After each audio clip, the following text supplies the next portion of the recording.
안녕하세요. 오늘 당신께서 보내주신 자료 트럼프 외교, 예측 불가능한 거래의 세계, 이 발췌문을 바탕으로 트럼프 전 대통령의 외교 방식을 좀 깊이 들여다볼까 합니다. 네, 안녕하세요. 마침 트럼프와 푸틴의 알래스카 회담이 진짜 코앞이잖아요. 그래서 더 시의적절한 것 같습니다. 이 만남이 그의 독특한 접근법을 다시 한번 시험대에 올릴 것 같네요. 그렇죠. 딱 타이밍이 그러네요. 그래서 이번 분석의 핵심 목표는요.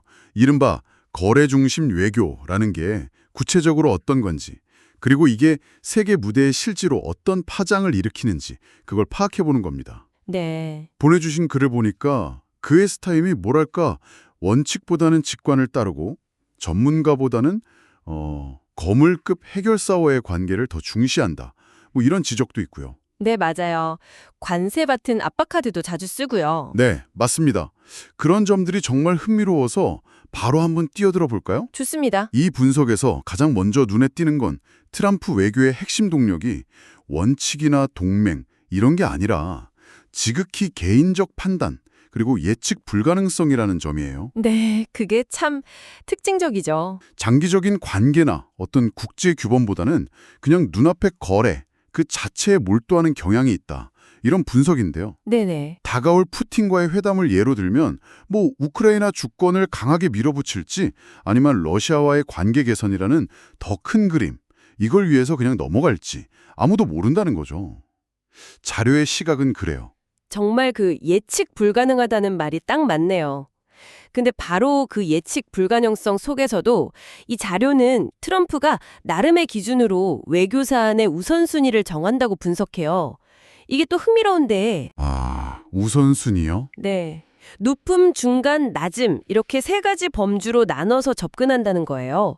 어떻게 보면 뭐 혼란 속의 질서라고 해야 할까요? 네, 그 분류가 상당히 흥미로운데요.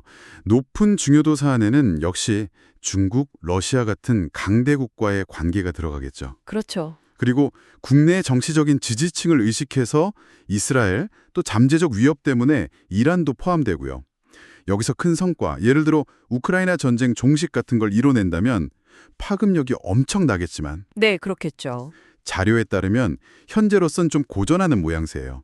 중국과의 관세 전쟁도 결국 뭐 시한을 연장했고 심지어 엔비디아 칩 수출 금주 조치를 해제하는 등 오락가락하는 모습도 보였고요. 아, 맞아요. 그런 일이 있었죠. 우크라이나에 대한 입장도 계속 바뀌고 계속 바뀌고 이스라엘 문제에선 네타냐후 총리의 요구는 거의 다 들어주면서도 정작 가자지구 사태에는 별다른 영향력을 발휘하지 못했다. 이런 평가가 나오더라고요.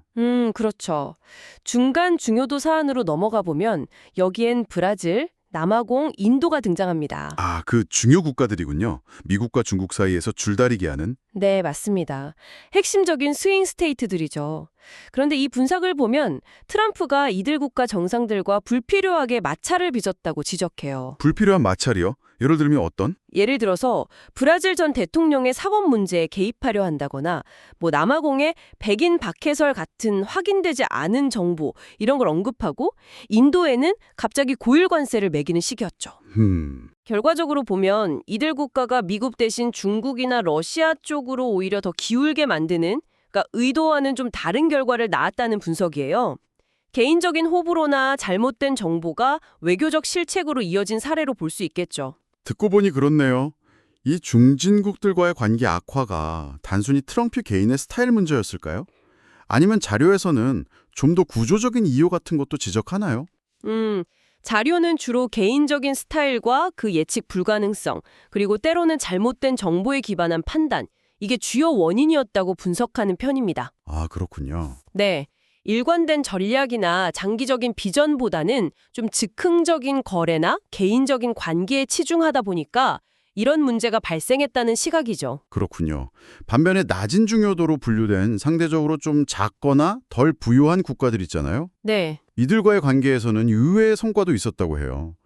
대표적으로 아제르바이잔하고 아르메니아 간의 35년 분쟁을 중재해서 무역 및 교통로를 다시 열게 한 점을 꼽습니다. 아, 그건 상당한 성과네요. 네, 이게 러시아의 영향력을 줄이는 부수적 효과도 있다고 하고요. 또 콩고민주공화국과 루안다 간 휴전 중재도 뭐 불안정하긴 하지만 미국의 광물 확보 가능성을 열었다는 점에서는 실리가 있었다고 평가합니다. 이게 큰 그림보다는 작은 성공에 집중한 결과일까요? 뭐 그렇게 볼 수도 있겠네요. 근데 또 흥미로운 점은 다른 나라들도 이제 점차 트럼프식 외교에 대응하는 법을 터득하고 있다는 분석이에요. 아, 그래요? 어떻게 대응하는데요? 파키스탄 같은 경우는 암호화폐 거래나 노벨 평화상 추천 같은 뭐랄까 당근을 활용했고, 카타르는 항공기 구매 계약을 이용했다는 사례가 나오죠. 흥미롭네요. 여기서 저자가 지적하는 부분은 결국 이런 모습들이 트럼프가 국익보다는 개인적인 이익이나 과시욕을 우선시한다는 비판을 뒷받침한다는 겁니다. 아, 네, 부패 가능성에 대한 우려가 제기되고 있고 그가 내세웠던 소위 위대한 거래는 아직 요원하다는 게 이 자료의 전반적인 진단인 것 같습니다. 네, 오늘 살펴본 내용을 좀 정리해보면요.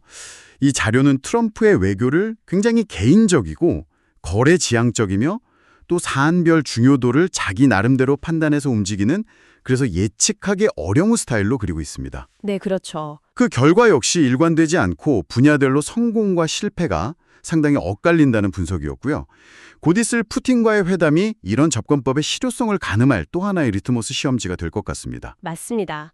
자, 이 분석을 바탕으로 당신께 마지막으로 한번 질문을 던져보고 싶습니다. 네, 어떤 질문이신가요? 이런 트럼프식 접근법을 보면서 오늘날처럼 이렇게 복잡하게 얽힌 국제 관계에서 진정한 성공 또는 승리란 과연 무엇일까? 이런 고민을 하게 돼요. 아, 의미 있는 질문이네요. 네, 언론의 스포트라이트를 받는 단기적인 거래 성사일까요? 아니면 시간이 좀 걸리더라도 상호 신뢰를 바탕으로 한 장기적인 안정 구축일까요? 어쩌면 우리가 생각하니 못한 또 다른 차원의 기준이 있을지도 모르겠습니다. 이 질문에 대해 한번 생각해 보시는 건 어떨까요?